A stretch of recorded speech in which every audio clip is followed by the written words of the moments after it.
یہ پڑھی، لیکن ان کا تم غوث پاک کو جمع کر لو، تم غریب نواز کو جمع کرو، تم صابر پاک کو جمع کرو، سب کے سب مل کے ایک مکھی بھی نہیں پیدا کر سکتے۔ اور بخاری شریف کے اندر حدیث پاک میں آتا ہے، ایک صحابی ہے حضرت عبداللہ بن انس یا حضرت عبداللہ بن عباس رضی اللہ تعالیٰ عنہ، وہ فرماتے ہیں، بتائیے، فرماتے ہیں کہ مخلوق میں سب سے زیادہ گھٹیا کوئی مخلوق ہے تو وہ خارجیوں کی ہے۔ کیوں؟ کیونکہ وہ خارجی لوگ جو آیتیں اللہ پاک نے بتوں کی مذمت میں نازل فرمائی ہیں، وہ آیتیں وہ اللہ والوں پر فٹ کرتے ہیں۔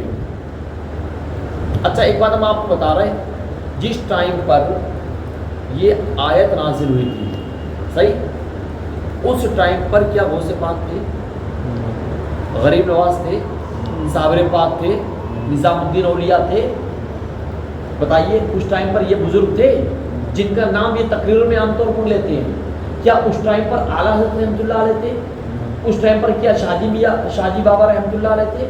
اس ٹائم پر کیا یہ حاجی بشیر میاں رحمۃ اللہ علیہ تھے؟ حاجی ملنگ تھے؟ حاجی علی تھے؟ حاجی وارث پاک دیوا شریف والے تھے؟ اس ٹائم پر نہیں تھے۔ لیکن کیا اس ٹائم پر بت تھے؟ بت تھے۔ تو آیت میں مذمت کس کی گئی ہے؟ کس کی کی گئی ہے؟ بتوں کی۔ اور فٹ کہاں پر کری گئی ہے آیت؟ اولیاء اللہ پر۔ تو مخلوق میں سب سے زیادہ بدتر مخلوق اگر کوئی ہے تو وہ ہے کہ جو آیتیں اللہ پاک نے بتوں کی مذمت میں نازل فرمائی ہے، وہ آیتیں کس اور فٹ کرتے ہیں؟ اولیاء اللہ پر، صرف بغض و عناد کی بنیاد پر۔ اچھا، یہ اللہ تعالیٰ کی دوئی اجازت اور قدرت سے مخلوق کو نفع پہنچانے اور ان سے نقصان دور کرنے کا اختیار رکھتے ہیں، حتیٰ کہ ان میں سے بعض کو مردوں کو زندہ کرنے کی قدرت بھی عطا ہوئی ہے، جیسا کہ حضرت عیسیٰ علیہ السلام کا یہ فرمان خود قرآن پاک میں موجود ہے، انی اخلق لکم من الطین کہیئۃ الطیر فانفخ فیہ فیکون طیرا باذن اللہ وَأُبْرِئُ الْأَكْمَحَ وَالْأَبْرَصَ وَأُحْيِي الْمَوْتَىٰ بِإِذْنِ اللَّهِ۔ یہ سورہ آل عمران آیت نمبر 49 ہے، ترجمہ کنز العرفان۔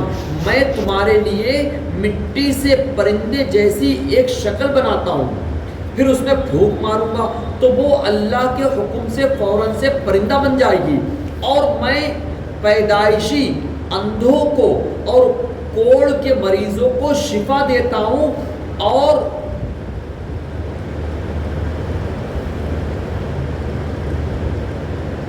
اور ایسا اللہ کے حکم سے مردوں کو زندہ کرتا ہوں۔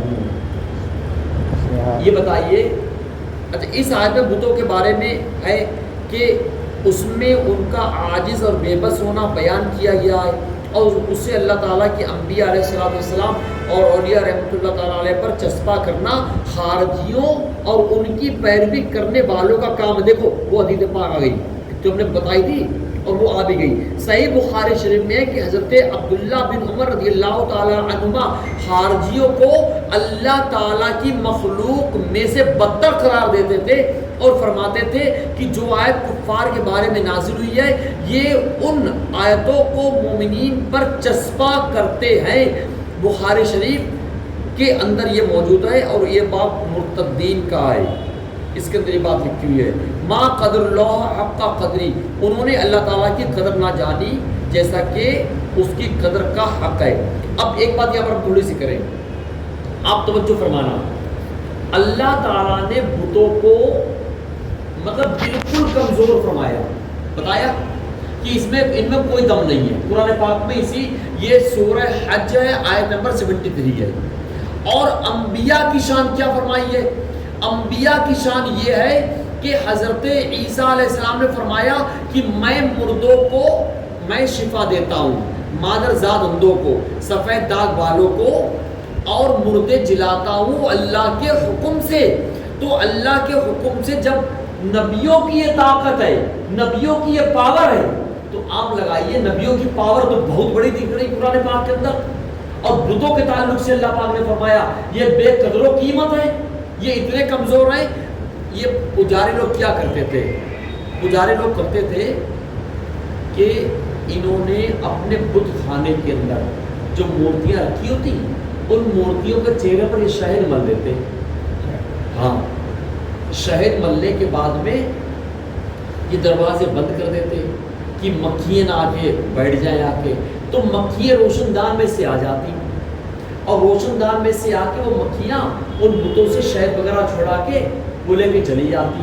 تو اللہ پاک نے فرمایا اتنے کمزور ہیں کہ مکھی تک کو نہیں روک سکتے جو لے کے جا رہی چیز, اتنے کمزور ہیں. اور نبی کی شان یہ ہے کہ حضرت عیسیٰ علیہ السلام فرماتے ہیں کہ میں مٹی سے پرند کی مورت بناتا ہوں, پھر اس میں پھونک مارتا ہوں, پھر وہ اڑنا شروع ہو جاتی ہے. یہ جادو نہیں ہے, جادو جو ہے وہ ایمان کے خلاف ہوتا ہے, جادو جائز نہیں ہوتا ہے. تو وہ اس کے اندر اتنی طاقت پیدا ہو جاتی اور اتنی طاقت ان کے اندر کہ مردوں تک کو زندہ کر دیتے. مردوں تک کو انہوں نے کتنے مردے زندہ کیے. تو بستی والے بولے کہ ایسا ہے بھائی آپ نے جو مردوں کو زندہ کیا تو وہ سنبھل کے مر نہیں پائے تھے, آپ کسی پرانے مردے کو زندہ کر کے دکھائیں. تو یہ ہاں ایسا کہا سنبھل کے مر نہیں پائے تھے. وہ ایک بڑھیا تھی, اس کا لڑکا مر گیا تو وہ اسے لوگ چارپائی پر لاد کے لے جا رہے تھے, مطلب لے جاتے ہوں دفن کرنے یا جلا, مطلب کہیں بھی لے جاتے ہوں. تو کیونکہ پہلے کے دور میں کیا تھا, حضرت عیسیٰ علیہ السلام کے دور کی بات ہے, حضرت عیسیٰ علیہ السلام کو آواز گزر ہو رہا, تو انہوں نے اس بڑھیا کی بڑی گریا ازاری دیکھی تو انہوں نے کیا کرا, اس کے لیے دعا کر دی. تو وہ مطلب کاندھوں پر سے نیچے اترا وہ بندہ, اور آپ نے 4 مردے زندہ کیے. اس میں ایک شخص تھا کہ جو ان کا دوست بھی تھا, وہ اس کی طبیعت خراب ہوئی, اس کی بیٹی یا بہن بلانے کے لیے آئے, وہ 3 دن کے فاصلے سے آئی.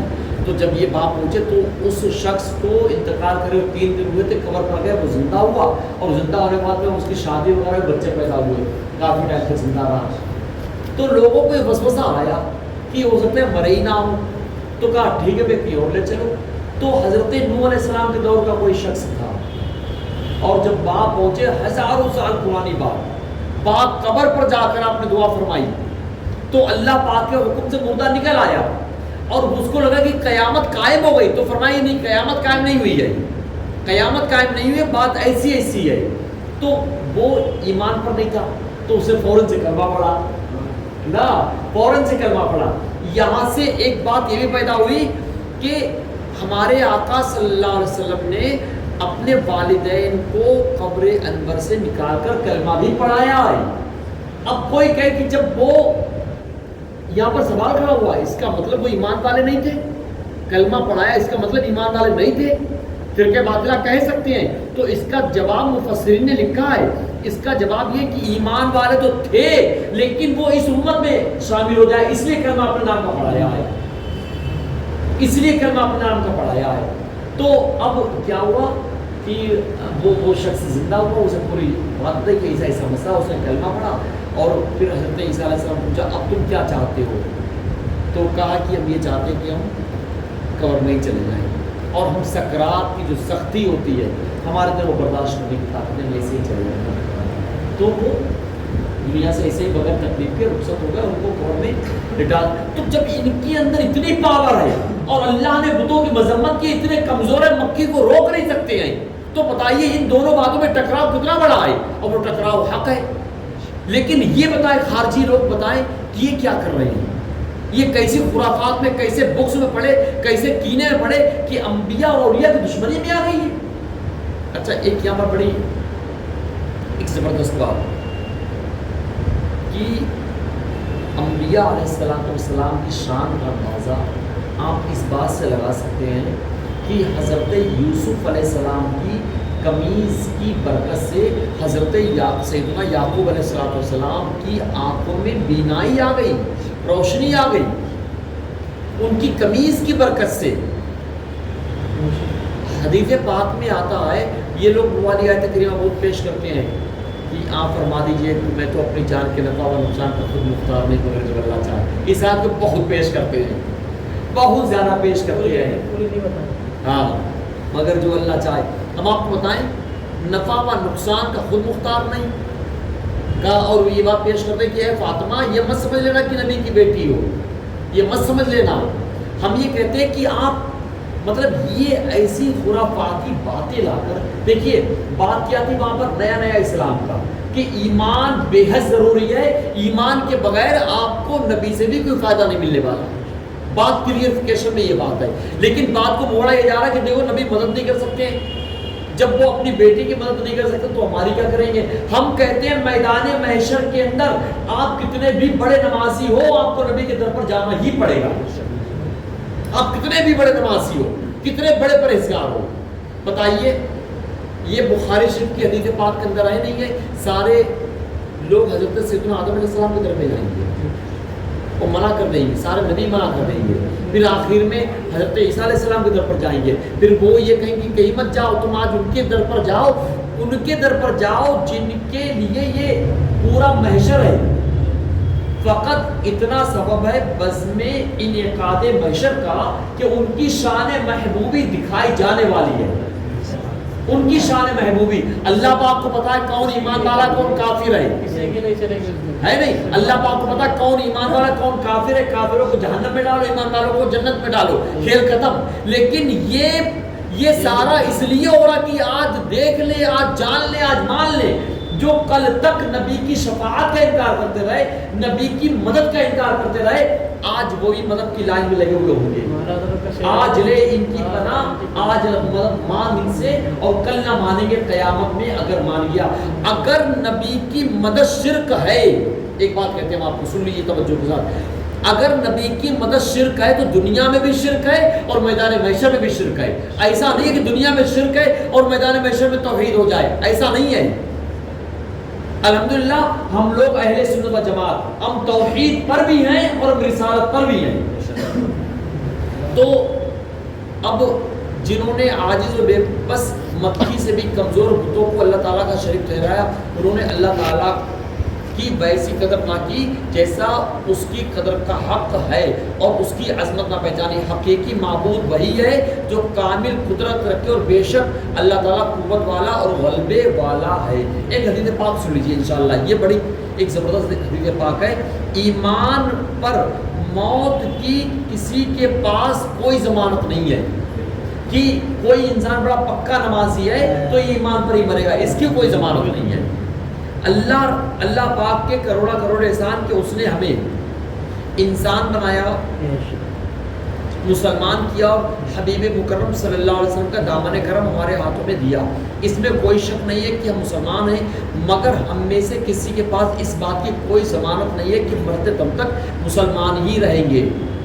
اللہ نہ کرے کوئی ایمان برباد ہوا، ایمان برباد ہوا، آپ اس میں ہمیشہ ہمیشہ کے لیے جہنم کی آ گئی، ہمیشہ کے لیے. مطلب ایسا نہیں ہے 1 کروڑ سال تک، 2 کروڑ سال تک، 50 کروڑ سال تک، ایسا نہیں ہے. ہمیشہ کے لیے جہنم ہے. اس سے بڑا کوئی صدمہ ہی نہیں ہے. اور سب سے بڑی خوشی یہ ہے کہ ایمان پر خاتمہ، اور سب سے بڑا صدمہ یہ ہے کہ مذہب اسلام سے پھر جانا. اچھا مسلمان ہی رہے گا. جس طرح بے شمار کفار خوش قسمتی سے مسلمان ہو جاتے ہیں، اسی طرح متعدد بد نصیب مسلمانوں کا معاذ اللہ عز و جل ایمان سے منحرف ہو جانا یعنی پھر جانا بھی ثابت ہے. اور جو ایمان سے پھر کر یعنی مرتد ہو کر مرے گا وہ ہمیشہ ہمیشہ کے لیے دوزخ میں رہے گا. چنانچہ پارہ 2 سورہ بقرہ کی آیت نمبر 217 میں فرمان باری تعالیٰ ہے، وَمَن يَرْتَدِدْ مِنكُمْ عَن دِينِهِ فَيَمُتْ وَهُوَ كَافِرٌ فَأُولَٰئِكَ حَبِطَتْ أَعْمَالُهُمْ فِي الدُّنْيَا وَالْآخِرَةِ وَأُولَٰئِكَ أَصْحَابُ النَّارِ هُمْ فِيهَا خَالِدُونَ. ترجمہ کنز الایمان. اور تم میں سے جو کوئی اپنے دین سے پھر کافر ہو کر مرے تو ان لوگوں کا کیا اکارت لیا، یعنی انہوں نے زندگی میں جتنے بھی نیک عمل کیے ہوں، جتنے بھی حج کیے ہو، زکوٰۃ دی ہو، صدقہ خیرات کیا ہو، وہ سب اکارت کیا دنیا میں اور آخرت میں. وہ دوزخ والے ہیں، انہیں اس میں ہمیشہ رہنا ہے. ایک بات یاد رکھیے گا، جیسے اس میں کوئی اپنے دین سے پھرے اب وہ چاہے کھلا ہوا کافر بنے، چاہے کھلا ہوا کافر بنے، چاہے وہ کسی فرقے میں چلا جائے. بھائی ایک بات آپ یاد رکھیے گا، اگر کوئی انسان کسی فرقے میں جائے اور یہ سوچے یار ہم تو دین سے تھوڑی کر رہے، نماز تو ادھر بھی ہے، قرآن تو ادھر بھی ہے، حدیث پاک تو ادھر بھی ہے. ہم آپ کو مسلم شریف کی حدیث پاک سناتے، توجہ سنیے. رسول پاک صلی اللہ علیہ وسلم نے ارشاد فرمایا کہ حضرت سلیمان علیہ السلام نے سمندر کی تہہ میں بہت سارے شیاطین کو قید کرا ہے. سمندر کی تہہ میں بہت سارے شیاطین کو قید کیا. وہ شیاطین یعنی کافروں کو قید کیا ہے، اور وہ قرب قیامت نکلیں گے اور لوگوں کو قرآن پڑھ پڑھ کر سنائیں گے. وہ قرب قیامت نکلیں گے، یعنی کہ سنائیں گے کا مطلب یہ نہیں کہ آپ کی ہدایت کے لیے، سنائیں گے آپ کو بہکانے کے لیے. حدیث پاک میں آتا ہے کہ قرآن بہت پڑھیں گے خارجیوں کے تعلق سے، لیکن قرآن حلق کے نیچے نہیں اترے گا. تو آپ یہ سمجھیے کہ دین سے پھرنے کا مطلب ہے یا کوئی بدعقیدہ ہو جائے یا اسلام کو ڈائریکٹلی طور پر کلیئرٹی کے ساتھ چھوڑ کے ہی چلا جائے. اس میں یہ ہے نا کہ آدھی بات اگر آپ نے کسی کی سنی، پوری بات اگر نہیں سنی کبھی تو ایمان سے جانا، تو آدھی بات سن جائے نا قرآن پاک. اچھا ایک بات اور بتا دیں آپ کو، ایک بات اور بھی، کوئی یہ نہ سمجھ لے کہ چلو اب اس میں ایک بات اور بھی شامل کرتے ہیں. قرآن پاک میں 5ویں پارے میں ہے ان المنافقین فی الدرک الاسفل من النار، بے شک منافق جہنم کے سب سے نیچے والے طبقے میں ہیں. یعنی کہ جو کھلے کافر ہیں وہ نیچے والے طبقے میں نہیں ہیں. جو منافق ہیں، منافق کون؟ کہ جن کی زبان پر تو اسلام ہے اور جن کے دل کے اندر کفر چھپا ہوا ہے. قرآن پاک میں جو سورہ منافقون 28ویں پارے کی 6ٹھی سورت ہے، اس میں سورہ منافقون میں یہ ہے کہ منافق جب نبی کی بارگاہ میں آتے تو کہتے ہیں کہ میں آپ پر ایمان لایا، آپ اللہ کے سچے رسول ہیں. اللہ پاک نے فرمایا کہ نہیں، یہ جھوٹے ہیں، یہ جھوٹے ہیں. ایمان یعنی کہ ایمان نہیں لائے، یہ جھوٹے ہیں. تو اس کی تفسیر میں پتہ کیا لکھا ہوا ہے؟ یہ جھوٹے کیوں ہیں جبکہ انہوں نے بات تو سچی کہی کہ یہ اللہ کے نبی ہیں، بات بالکل سچی، پھر جھوٹے کیوں ہیں؟ اس کی تفسیر میں لکھا ہوا کہ انہوں نے زبان سے ایمان کا اعلان کیا لیکن دل میں چھپے ہوئے کفر کی وجہ سے اسلام سے خارج ہو گئے. جیسے مثال بھی پیش کی ہے کہ نفق کہتے ہیں جنگل میں جو لومڑی ہوتی ہے وہ جو بھاڑ بناتی ہے، تو بھاڑ کے 2 راستے ہوتے ہیں، گھسنے کا اور ایک نکلنے کا، اس کو نفق بولتے ہیں. اور اسی سے منافق بنا ہے. تو منافق زبان سے داخل ہوتا ہے اسلام میں اور دل سے نکل جاتا ہے. جیسے لومڑی جو ہے اور چوہا جو ہے جنگل میں ایسی بھاڑ بناتا ہے کہ جب وہ اندر داخل ہوتا ہے، ادھر سے داخل ہوتا ہے ادھر سے باہر ہو جاتا ہے. تو یہ زبان سے اسلام میں داخل ہوئے اور دل میں چھپے ہوئے کفر کی وجہ سے اسلام سے خارج ہو گئے. تو ایمان کیا ہے؟ ایمان یہی ہے کہ ہمیں اہل سنت و جماعت پر قائم رہنا ہے اور جو کھلے ہوئے کافر ہیں ان سے بچنا ہے اور جو چھپے ہوئے کافر ہیں اپنے ایمان کو ان سے بچانا ہے. یہ حدیث پاک سن لیجئے. ایک طویل حدیث پاک میں کہ نبی پاک صلی اللہ علیہ وسلم نے یہ بھی ارشاد فرمایا اولاد آدم مختلف طبقات پر پیدا کی گئی، ان میں سے بعض مومن پیدا ہوئے حالت ایمان پر زندہ رہے. مومن پیدا ہوئے حالت ایمان پر زندہ رہے اور مومن ہی مریں گے. 3 باتیں ہیں، حالت ایمان پر پیدا ہوئے اور حالت ایمان پر زندہ رہے اور حالت ایمان پر ہی دنیا سے گئے. ایک. اب دوسرا، بعض کافر پیدا ہوئے حالت کفر پر زندہ رہے اور کافر ہی مریں گے. 2 باتیں ہوئی نا. اب تیسری سنیے. اور بعض مومن پیدا ہوئے، مومنانہ زندگی گزاری اور حالت کفر پر رخصت ہوئے. یہ ترمذی شریف کی حدیث پاک ہے، جلد 4 ہے. کافر کے لیے ایسی ہے، کافر کیا پیدا ہوا مسلمان ہو کے مرے گا. ہاں، یہ ایک آخری اور بھی ہے. تو یہ جو مسئلہ ہے یہ اس بات میں ہم لوگ کے لیے بڑی تشویش ہے، بڑا ہی مسئلہ ہے. اللہ تعالیٰ اپنے حبیب کے صدقے میں ہمارے ایمان اور عقیدے کی سلامتی عطا فرمائے.